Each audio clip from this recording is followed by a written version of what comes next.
आप जब प्रातः कालीन उठें तो पहले उठने का नियम लें कि सूर्योदय के 1 घंटा पहले हम उठेंगे। देखो हमारी प्रार्थना मानना।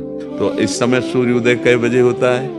लगभग 6 बजे, 6:30 6। आप 5 बजे उठ जाइए और उठ करके सबसे पहला कार्य कीजिए, पृथ्वी के चरण स्पर्श कीजिए, भूमि के चरण स्पर्श कीजिए। और फिर आप जिस आसन पर बैठे हैं, देखो ध्यान से हमारी तरफ सुनना, जिस आसन पे बैठे हैं, जिस पे शयन किए थे, जिस सैया पर सोए थे, पृथ्वी को प्रणाम करने के बाद उसी सैया में 5 मिनट केवल बैठ जाइए और 5 मिनट बैठकर 5 संतों का नाम ले लीजिए।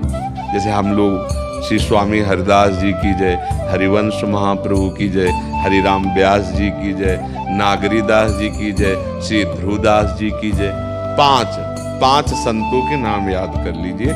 इसके बाद नीचे उतरिए और पहले जो अपने माता पिता, अगर वो शयन कर रहे हैं तो कोई बात नहीं है, अगर वो शयन नहीं कर रहे हैं तो पहले जाकर माथा रखकर उनको प्रणाम कीजिए। इसके बाद आधा लीटर या 1.25 लीटर जितना आप जल पी सकते हैं, उस जल को आप हल्का सा गर्म करवाइए अपने माता पिता से, जो भी आपकी सेवा में हो, या अगर आप स्वयं कर सकते हो तो स्वयं हल्का सा। अगर 500 ग्राम पी जाए तो और अच्छी बात है, और इससे ज्यादा पी जाए तो अच्छी बात है। वज्रासन में बैठना आता है?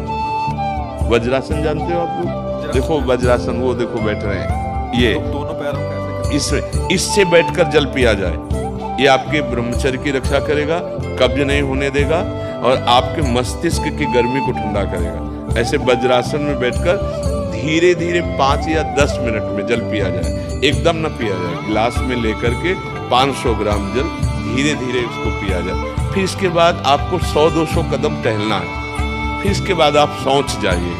शौच अगर आपका पेट साफ हो जाता है, अगर नहीं साफ होता है, कोई ऐसी परेशानी लगती है, तो 1 चम्मच ईशबगोल की भूसी और छोटी हर का आधा चम्मच अगर रात्रि में दूध से या पानी से ले ले तो वो बार बार शौच नहीं लगाएगा, पर आपके आंतें साफ हो जाएंगी। शौच जाने के बाद स्नान करें और फिर तुरंत, अगर आपको व्यायाम आता है तो करे, नहीं तो सीधा सरल बात होती है, 20 बार बैठ जाए बैठक और 10 बार लेटने वाली दंड।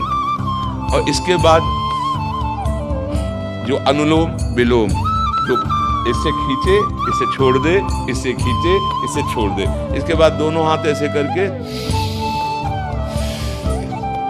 7 बार ऐसे करें, सीधा खींचे और सीधा छोड़ दे। इतना ही तुम्हारे लिए प्राणायाम की आवश्यकता है। अब अपनी दिनचर्या में लग जाए। जो पढ़ाई का कार्य दिया गया है, आगे तुम्हें और भजन की बात हम नहीं कह रहे, जो पढ़ाई का कार्य दिया गया है वो भगवान की ही पूजा है। आपकी दिनचर्या जो आपको अपने गुरुजी या टीचर जी को जाके प्रमाणित करनी है, कल जो पढ़ाई गई थी आज के लिए, वो आप सुबह सुबह उस समय व्यायाम के बाद, तो आप देखना आपकी स्मृति बहुत प्रवीण हो जाएगी।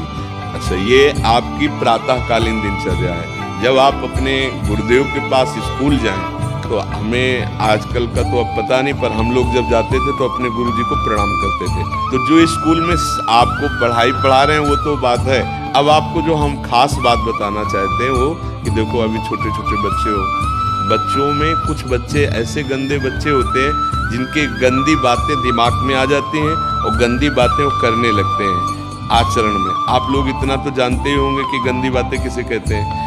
आप लोगों के पास अगर मोबाइल है तो कभी गंदी बात देखना नहीं। कोई भी बच्चा अगर गंदी बात दिखाए तो अपने टीचर से या अपने माता पिता से जाके शिकायत करनी चाहिए, वो बहुत हानिकारक होती है। कभी कोई भी गंदी बात अपने द्वारा नहीं होनी चाहिए।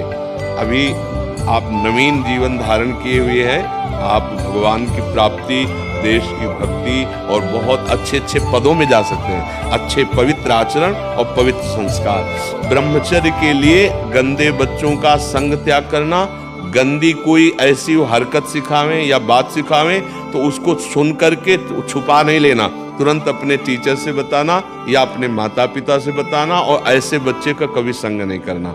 और रात्रि के सोते समय ये जरूर ध्यान देने वाली विशेष बात है, रात्रि के सोते समय जो भगवान का नाम प्रिय, जैसे इन लोगों ने आप लोगों को बताया राधा वल्लभ से, तो सोते समय बस प्रार्थना करो कि हे प्रभु, आज दिन हमारा जो भी गलती हुई हो वो हमको आप प्रार्थना करते हैं कि आप हमें समझाओ क्या हमसे गलती हुई।